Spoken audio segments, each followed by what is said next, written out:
You're listening to a Frequency Podcast Network production. You may or may not use it, but you've probably been offered it at some point as a way to easily and safely verify your identity. It's called Voice ID, and while it does accurately recognize your voice and use it to log you in, your voice, it turns out, doesn't have to come from you. Welcome to Lloyds Bank. So we can get you to the right place, in your own words, please say the reason for your call. Check my balance. Okay. Please say, my voice is my password. My voice is my password. That is a clip of our guest today using an artificial intelligence program to mimic his voice and log into his online banking portal. When Voice ID was created, it likely was totally secure, and depending on how yours is set up and with whom, it might still be. But there is no denying that as artificial intelligence gets better at imitating humans from examples we provide it, security programs like this become less and less reliable. In this case, all someone would need is a lot of audio of you speaking, like, say, episodes of a podcast that you host. And then AI can say things using your voice. It is the beginning of an online security arms race. And if it sounds scary now, just wait.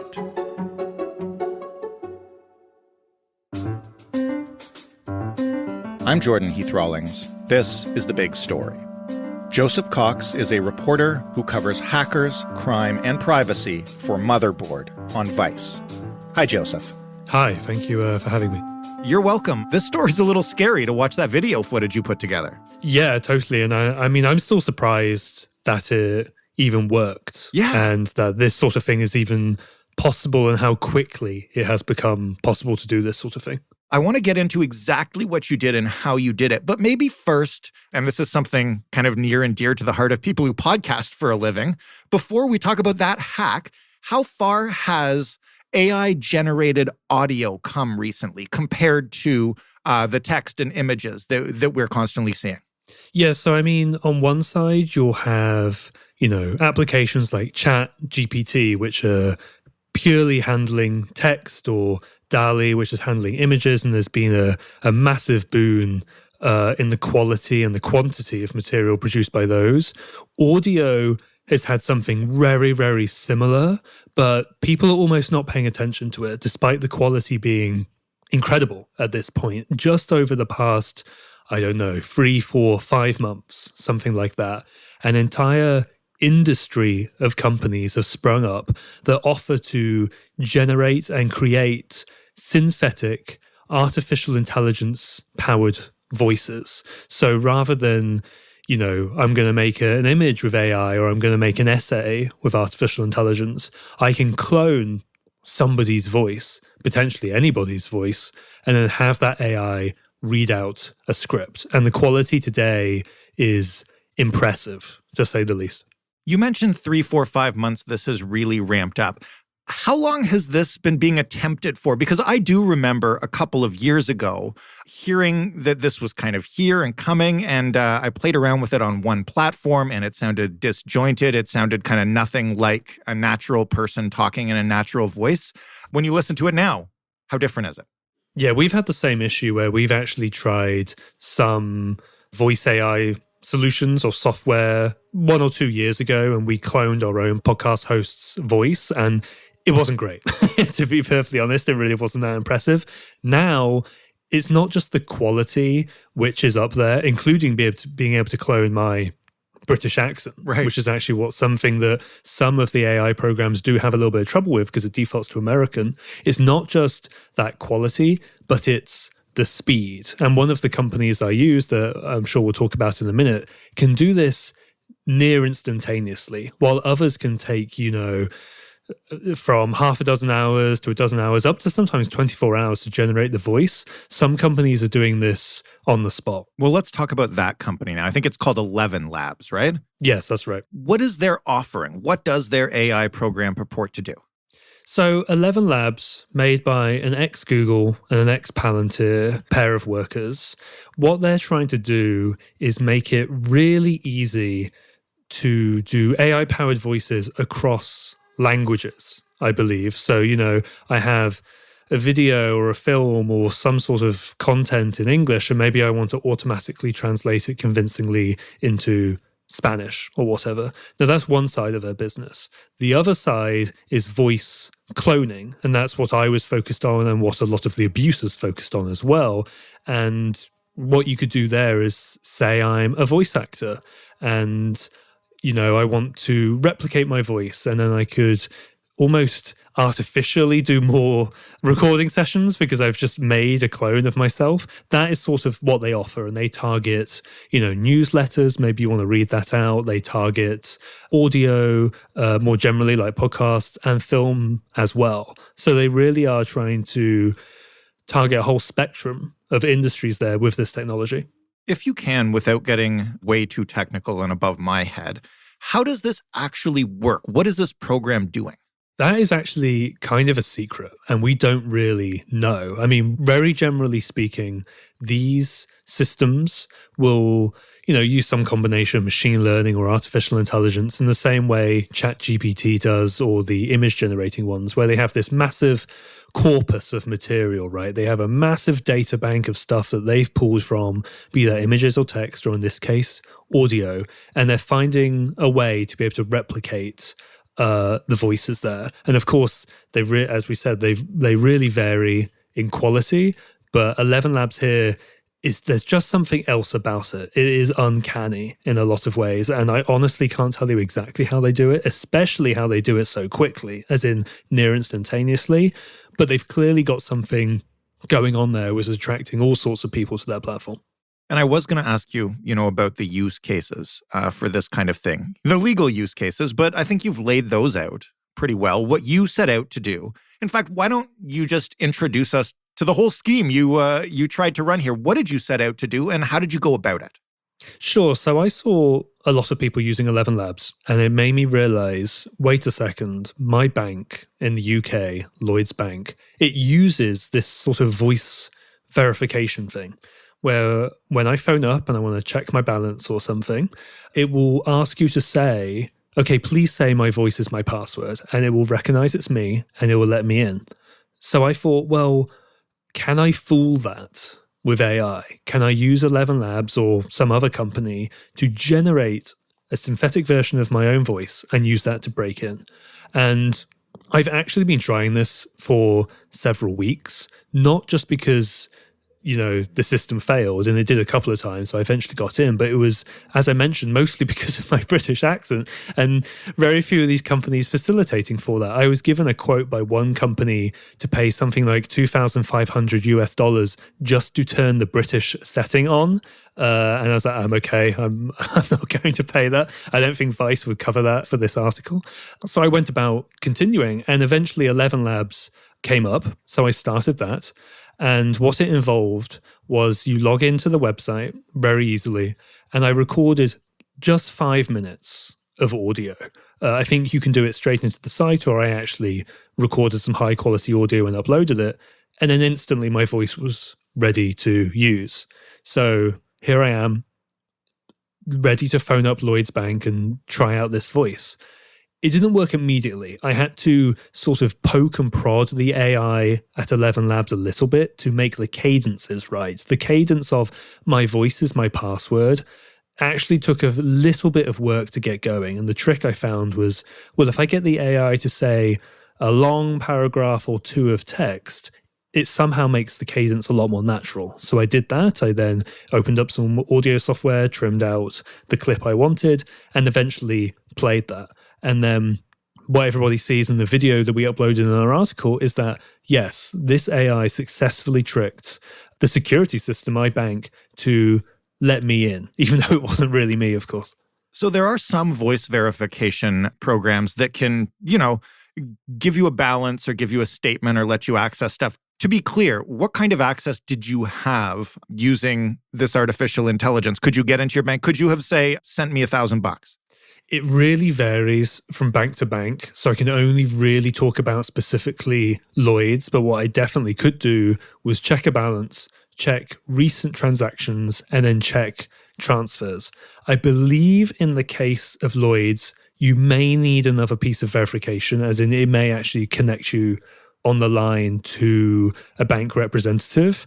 But I would say that only applies to Lloyd's. I couldn't say if that applies to all the different banks, apart from the fact that more and more banks are using this across the US, across Europe and the UK.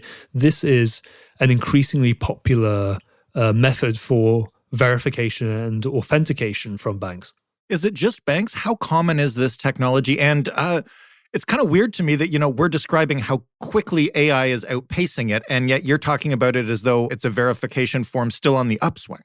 Yeah, I mean, you could even go back to things like Siri, in iPhone. And I know that's not necessarily a security tool, but it's something that you will speak into your phone to change settings or to search the internet or search YouTube or whatever. In some limited circumstances, Siri can actually be used by police forces or other sorts of third parties to extract information from a phone. Maybe the phone is locked, but they can turn Siri on. They can request information that way. So there is sort of a whole other avenue for these artificial intelligence voices down there. Beyond banks, I mean, it's still a financial industry, but you'll have places where you can trade stocks and that sort of thing. And if you can get into an account with an AI-generated voice into, I don't know, Fidelity or Vanguard or whatever, I mean, potentially at bottom, you could at least find some very interesting information if you're a hacker on the target, potentially seeing how much money they have in there.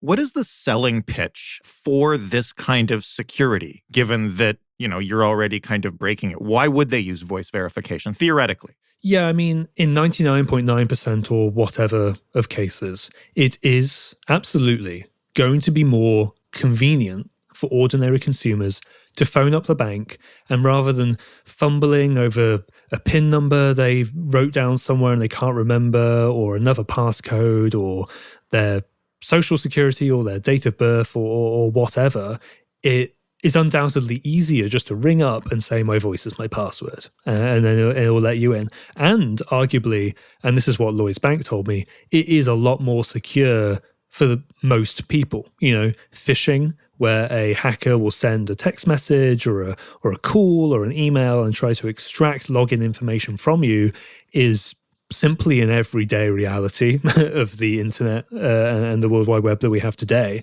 So why not make something that can't be phished, theoretically, and that's your voice, right? Now, those systems were made, a few years ago. I think that's when Lloyds introduced it for me anyway, so they've been designed for a long time. They were clearly designed and implemented in an age where you couldn't easily clone somebody's voice. And as I said, in the past few months, that has now completely flipped. That's just not the reality anymore. Did you reach out to Lloyds after you got into your account this way? And did you reach out to, any of the other banks or places that we've talked about that use this kind of stuff? And what did they say when you're like, hey, your few years old technology is already vulnerable? Yeah, so for Lloyds, I sent them the video itself. I wanted to give them a very fair chance to comment and not keep it vague. I wanted to show them, hey, look, this is literally me getting into my bank account on your platform. And they were actually very helpful in that, they provided me a long statement and some additional information. And they said that, voice verification is great for protecting phishing. They said they've seen a significant drop in fraud and the introduction of this. But with that being said, they are aware of artificial intelligence powered voices. They are paying attention to it, not just themselves, but technology partners as well. And I believe across the industry, so even though it may be right at this moment a sort of fringe issue where you could only potentially be targeted if there's tons of your voice so out somewhere on the internet, such as a YouTuber or a podcaster or a streamer, for the majority of people, it will still be secure. But you absolutely cannot ignore this threat, especially if you're a bank, obviously in a highly regulated industry. That was kind of going to be my next question, which is, you did this with your own bank account and your own voice, and, presumably, already all your personal information and whatever else they could ask you. How easy would it be for you, as somebody who does have familiarity with hacking and is used to doing this kind of stuff, to do this to somebody who wasn't you? How would you do it to me? So there would be two things. At least with Lloyd's, when you first phone up, it does ask for your date of birth, which is sort of the first little piece of information. Now, you may think, oh, well, that's the end. You're never going to get that. No, a date of birth is very easy to get. Maybe it's in your credit report that you could just buy online. There are plenty of data breaches. Maybe it's in there. I probably posted a meme that told you, if I was born in this month and this year and this day, then my porn star name is XYZ. The people that do those things. Exactly. Or not even that. Somebody can all their friends are telling them happy birthday on Facebook. It's really not difficult to figure out the day. You just have to guess the year, right? Right. Okay. So you got a birthday. What else you need? Right. Exactly. Well, so I have that first piece of authentication, whatever it is. And now it's about getting the voice. It's about building this synthetic voice. Oh, crap. Yes. The way you're going to do that is obviously going to your previous recordings of the podcast and simply just ripping them out, trimming them, and getting 5 minutes of audio and uploading it to one of these services. It would almost be trivial. It would be trivial to do this to specifically a podcast host who is constantly recording high quality audio. I do think a YouTuber would be similar, a Twitch streamer, a politician, somebody who gives speeches, somebody who appears on TV a lot. You really do not need a lot of source material to build this sort of thing. So those are the sorts of people I think who would be pretty damn easy to make a voice clone of. Now, whether you could use that voice clone specifically to break into a bank, that's going to take a little bit of poking and prodding, but you could absolutely make a voice, yeah. What would you do if they weren't a podcast host or a public figure? I guess, do you call them up and get them talking? The same way, I guess that's phishing, just a new version of phishing. Yeah, exactly. I mean, it would be a little bit labor intensive, but we already have, call center scams, right? We already have scams where you phone up a family member or a friend or whatever, and they're saying, oh, we saw your account was getting hacked. You needed to give us your code or whatever. Just get them to talk for 5 minutes. And now, to be clear, I haven't seen any evidence of that actually happening, but I could certainly at least see somebody giving it a go, because if you need only a few minutes, then just get them on the phone for that amount of time. Did you talk to online security companies or experts who sort of fight back against this stuff and show them what you've done? And what did they say about it? Yeah, I spoke to the CEO of one cybersecurity company that is focused on social engineering. That is tricking the human element in security rather than the software or the hardware. And of course, at bottom, this is almost more social engineering than technical, because we are talking about the clone of a human here. So I spoke to them, and they basically thought that this sort of voice authentication should not be used by banks. And they recommended they switch to something else, multi-factor authentication. Now, plenty of people will know that as the text message you get or the code you have in the little app, or maybe you even have something like a security key that you plug via USB into your laptop. They recommended that. I would push back against that just slightly, in that when we're talking about banks, this is these banks operate at such a massive scale that you cannot ignore just how big they are, right? So if voice verification is good for 99% of people, even 90% of people, that is, millions, tens of millions, hundreds of millions, whatever of people. And, if you switch all of them to text verification, well, then you have the issues of text verification as well. If you switch them all to an app, there'll be issues there. So I think it's a difficult decision, but now the banks still need to factor in the existence of AI voices into that decision. When you look at the security technology and then the advancements in AI that allowed you to do this, is there any way institutions like banks are going to be able to outpace the hackers out there as these technologies become more and more widespread and available to anybody who wants to sign up for a beta? Right. I think it's going to get more difficult for sure. Lloyd's, they say that, they analyze for 100 different characteristics of your voice, including, how large you open your mouth and all this other stuff that's imperceptible to the human ear, apparently. Well, I had a recording of my synthetic voice and that was still good enough to get in eventually. So, I don't know what those 100 characteristics are exactly, but maybe they need to do 200 or 300 or something like that. But it is going to get harder, as you say, just because not only the quality of these AI voices now, but the crazy availability of them it's one thing to have a technology, it's another to put it in the hands of basically anybody, including the sorts of hackers who may not be super sophisticated, but they don't really care and they'll just keep trying and trying and trying until they get in. They're they're sometimes the ones you have to worry about more, the ones who don't care and they'll just keep trying. One last question. What's your advice for regular people who aren't interested perhaps in the ramifications of any of this, but just want to be safe online? How does this change their approach? I would check whether your bank offers this sort of service, and I would check whether it is opt-out or opt-in. Maybe it would actually be very convenient for you and you don't want to have to worry about remembering a password, that sort of thing. It's probably going to be a good call for you. But before you do that, just check, how do I turn it on? And how do I turn it off if I don't want it? And that's usually a Google search away and available on the bank's websites. So I would just do that quick Google search. It'll take you 30 to 60 seconds. And then if you want to turn it on, do it. And then you don't need to worry about it. But I would just take half a minute to think about whether you want this or not. Joseph, thank you so much for this. Thank you. I appreciate it. Joseph Cox writing on Motherboard. That was The Big Story. For more, you can head to thebigstorypodcast.ca. We've done lots of episodes of AI. We could do an episode about a scary AI thing literally every day for a month. In fact, how do you know that I'm not an AI talking to you right now after being fed 500 episodes of The Big Story Podcast? I promise I'm not. Jordan is still employed. You can talk to us anytime. The real us. I promise there are humans looking at these things. On Twitter at TheBigStoryFPN. You can write to us via email, hello@thebigstorypodcast.ca.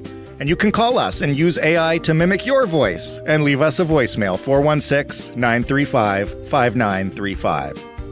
Thanks for listening. I'm Jordan Heath Rawlings. Really, I am, I swear. We'll talk on Monday.